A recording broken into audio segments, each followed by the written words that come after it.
everybody. This is Nicole Nowosad. Welcome back to another process video by Just Nick. This one here is a video that I made using one of the April hip kits. There's a lot of fun items in the kits this month, and I actually used some items from the color add-on to make this page here. So let's go ahead and get started. I had a bit of trouble with this page, although I do like how it turned out in the end. I had a few problems, so you'll see how that kind of happened. So I started off with this craft cardstock, and just sorting through some of my photos. Now normally this is not how my photos are sorted in a big page protector, but I recently went through about 10. I had 10 or 12 probably pizza boxes full of old layouts that I hadn't put in albums yet. And so I just ripped all the photos off and took the adhesive off the back as best as I could, and I knew I could do not a better job scrapbooking them, but I kind of didn't like how I captured the memory. So I just wanted to go ahead and redo some of the pages. I know that's crazy, but if I didn't like them, then it wouldn't have been good to look at. So I know, judge me if you will, but sometimes I think it's okay to do that. You know, if you feel like you need to go back and kind of redo things, I think that's totally fine. Anyway, I kind of started off with this page. I was inspired by these little squares in the Webster's Pages paper, and so I just cut a whole bunch of random ones out of there that I thought I would use.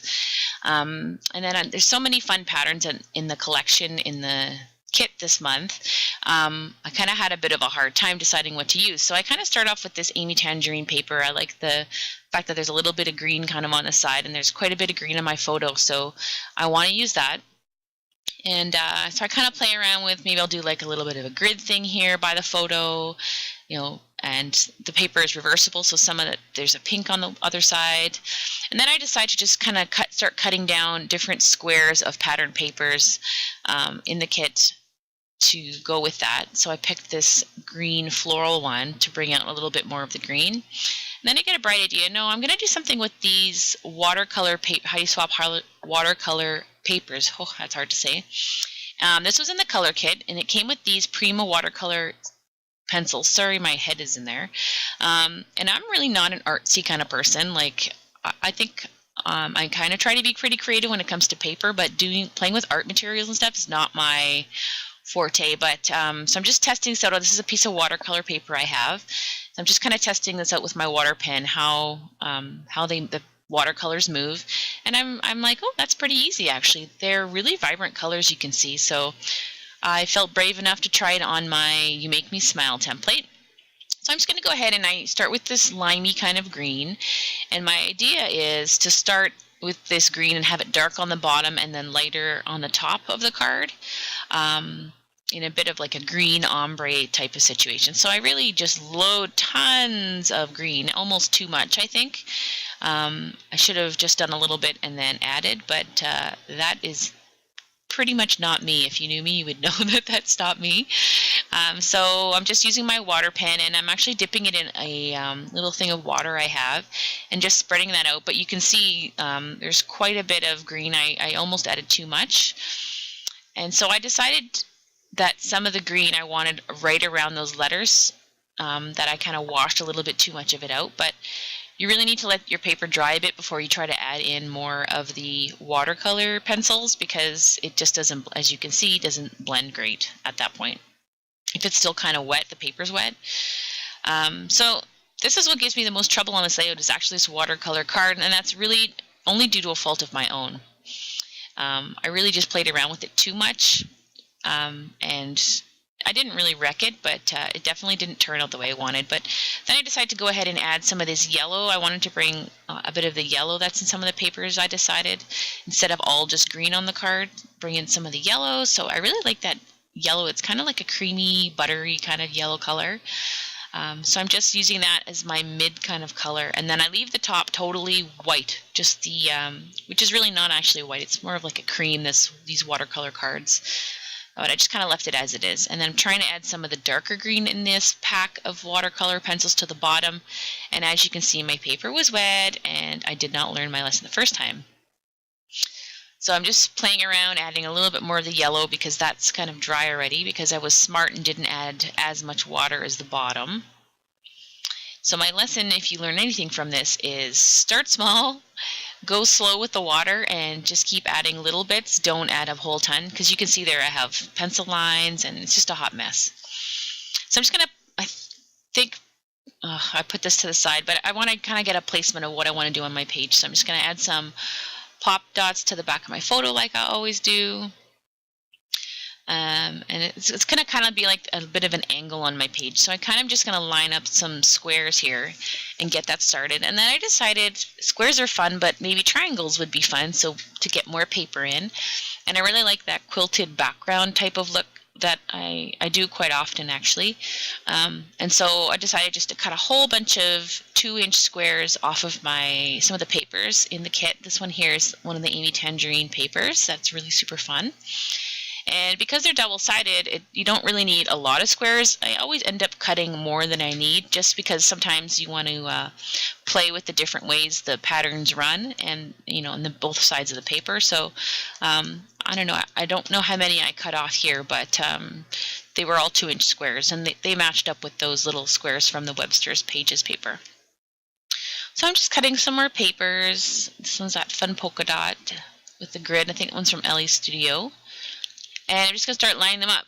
Well, now, one thing I like to do is not have the same sort of pattern or colors right beside each other. And so what I'm doing here is I'm just trying to line up where it's going to start. So I just grabbed a strip that's going to be the same size, just so I can kind of center it a little bit. Anyway, you want to have not the same kind of patterns, and I don't like having the same kind of colors beside each other, like pink and pink. So for me, I just randomized a little bit of that. So I'm going to add in some of those squares intermittently throughout this little mini background that I'm making.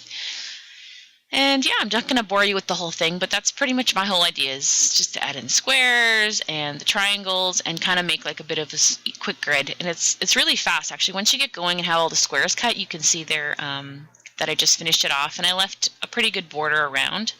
And now I'm just going to sew. You can't really see my sewing machine off camera there, but and there's my tea, which I spilled about 20 minutes later, actually. Fantastic, I know. But yeah, I'm just going to sew along the points of the grid there, just to kind of keep the paper down and add a little bit of that quilted kind of look to the page.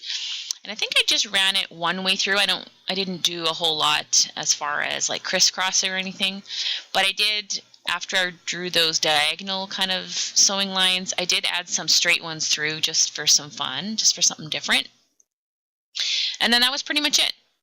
And because the papers, I used so many papers, that's why I used that craft background, because it's obviously a neutral and doesn't compete with all the papers in the photo. I mean, I could have used white, I suppose, but because that watercolor paper is kind of not white, like it's a cream kind of lighter color, I didn't want to do that. So I'm just going to snip all this off really quick. And you can kind of see how I stitched on the back there. It's actually easier to see on the back than the front. All right. So from there, like, most of my page is actually pretty much done, but of course I'm not happy with this card yet, so I got to go back. It's dry now. I'm not going to fool around with it, but I really want it darker green on the bottom, because in that photo you can see that it's a lot of green grass in the background. And so this, the green on the bottom I add with the darker green and blend it in. And really, there's a little bit of buckling on my page. It's like peeling almost, only because I've played with it so much. I really should have planned this out a little bit better, but you know what? It still looks fine in the end. I'm okay with it. It's just the story of this layout, right? And you can just add a little bit to your craft mat and add a little bit of water to it. You can make some really easy, almost mist-like droplets. So I did a little bit of that green with that. And I'm just going to start putting my page together. So I'm just going to add some black droplets, just because I think there needs to be another kind of focus on the page, color of the page to go through. And so I let that set aside to dry, and then I see that there's a few pieces like peeling off this watercolor card, and I just have to fool around with it even more and add a little more of that limey green that I started with, because I found like I had fooled around with it so much that it's kind of gone away. And this time I get smart though, and I actually heat set it. And then I added a little bit of gold mist, which kind of gold reminds me, the craft paper reminds me of gold in a way. So I'm going to do some, I guess, I don't know what you want to call them, splotches, but just like some little tiny droplets of the gold Heidi Swap mist in from my stash to the top of this card, just for some fun. And everything's dry now. I'm just making sure everything's not like bumpy and rough. And just tiny few little areas that weren't smoothed out, I did that. So anyway, it is what it is. I think at this point I'm happy enough. I'm just going to add the gold mist and some larger drops too. And I think that gold Heidi Swap mist is probably my favorite. I like that it's shimmery, but it's just a nice gold. There's a couple other gold ones I've tried, and I just find that this gold is the nicest kind of gold. The one I had from Studio Calico was nice, but excuse me, it was almost like it wasn't gold. It was almost, I don't want to call it bronze either, but it was just not the right tone of gold. I guess there's obviously different tones, but it's not my favorite. It's good for its different purposes, but in this case I stuck with Heidi Swap. Alright, so I'm just going to put my watercolor paper too. I'm going to pop dot that just so the paper and the title are kind of all level. Because the background's pretty busy, I think if I didn't pop dot that watercolor paper would actually kind of blend a little into the background in a way. The pop dots or even a piece of vellum in behind would add that just a tiny little layer in behind. So I don't want to mess with that.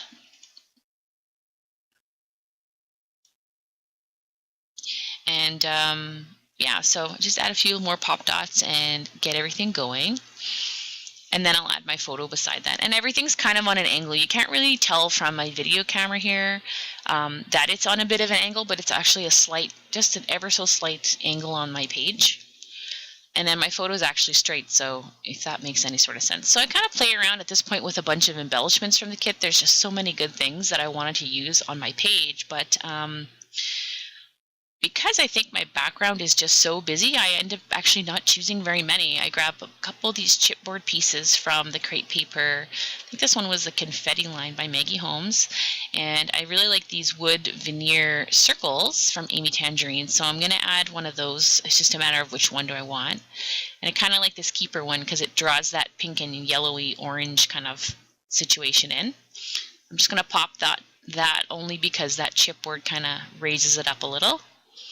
And then I grab all these die cuts, which are super fun, and there's so many good ones. I didn't really know what to add. I thought about making this into a bit of a flower type situation in the corner, but it was almost too big. And because that title is really, really large, I didn't want to have like another big element on the one side. So I just grabbed some hearts out in the end and layer them kind of by color on that watercolor card, just to kind of almost embellish them a little bit. The card a little bit, and then I grabbed some of this epoxy things, which are also fantastic. They add like lots of dimension because they're like a 3D effect without a lot of bulk, so I kind of like that too. And I like these gold hearts, they're really fun. So I'm just gonna add a couple of those, and I end up adding a Heidi Swap, one of those labels. It's like a ribbon kind of tag label, and just a couple other little bits here, sequins and things like that. And then I'm kind of not super happy with how things turn out on the page. It's kind of just a little too white space for me. I like the white space look, but I'm not good at it. So I end up trimming off about 1/4 of an inch off each corner of the page, each side of the page. And then I've decided I'm just going to add a little bit more color around the edge because it's pretty colorful, but the craft is almost not drab, but it's almost like it needs a pop of something. So I just kind of play with the cardstock in the kit and try to decide if that's what I want, or is it just white that I want, like a pop of color. And then I have another idea for a page. It's something I did on a page actually about a year ago for Basic Gray, where I had a bunch of squares around the outside of the edge of a page. And so I just grabbed the extra leftover squares I had pre-cut already that I didn't use, and I just cut them into little tiny strips, and I didn't really measure. Some I made into squares, some I made into longer rectangles. And I just kind of cut a whole bunch in all the different colors. And what I'm going to do is build like a bit of a mosaic grid around the outside of this page. And actually the page I did was not for Basic Gray, sorry, it was for Jelly Bean Soup.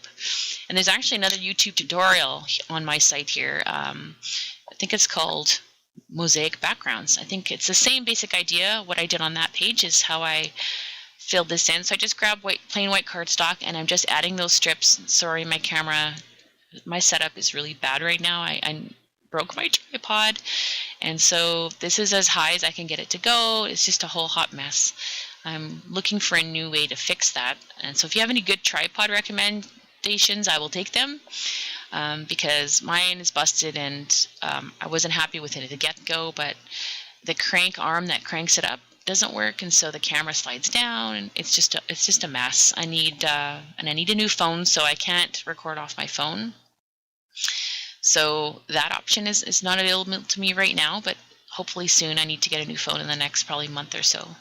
And you can kind of see what I did here. I just alternated all the different strips of color and paper, and I didn't want to have the same color kind of beside each other, so I just did a little bit of that.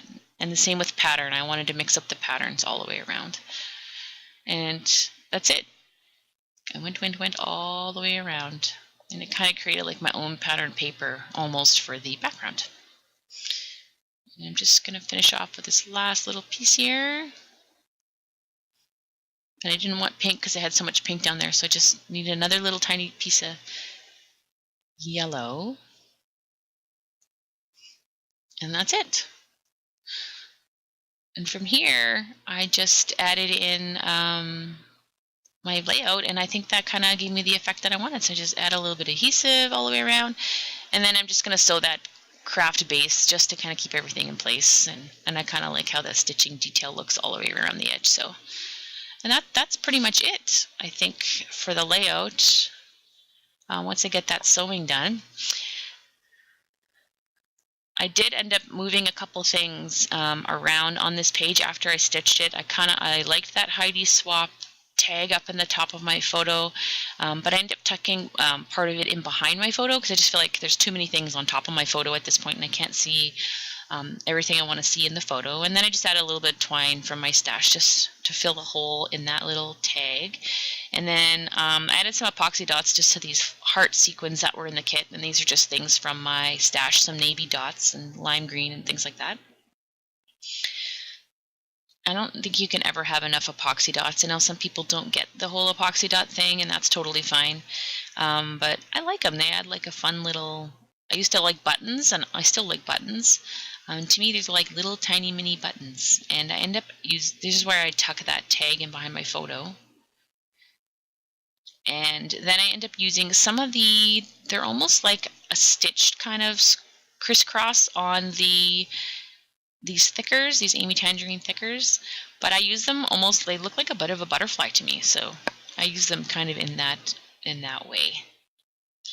And then I'm just going to add a little bit of foam adhesive behind the little skinny bits of that watercolor card. And sorry, my head gets in there like 10 times. My hair is a hot mess, you can see. I swear I had done my hair, and I'd gone to a school event and then came home and gotten my kind of comfy clothes and then started working on this project. And from the top, your hair does not look great.